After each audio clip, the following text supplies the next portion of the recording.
And the deadline is approaching for countries to make new tariff agreements with the U.S. or face a higher rate. As Willie James Inman reports, the Trump administration is putting them on notice.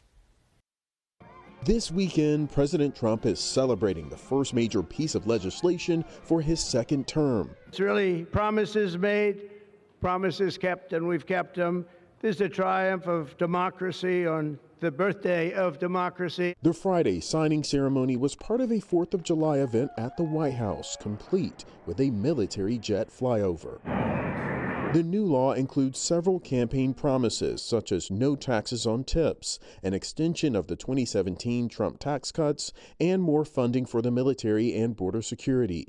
The One Big Beautiful Bill Act will also permanently raise the child tax credit to $2,200 and increase the state and local tax deduction to $40,000 for 5 years. Democrats have blasted the legislation for making cuts to food stamps and Medicaid. And now, as the White House turns to trade, they're also taking aim at the president's tariff policies. The Trump administration, these across-the-board tariffs are going to hit Americans hard. The president set a July 9th deadline for dozens of nations to make a deal with the U.S. or risk higher tariffs.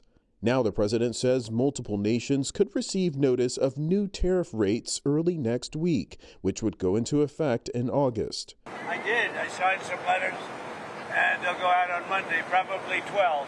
The upcoming deadline leaves little time to negotiate. You can't sit down with 200 countries. I think the letters are better. So far, the UK, China, and Vietnam have made significant progress in trade talks with the United States. Now, it's unclear which nations President Trump will send those letters to on Monday.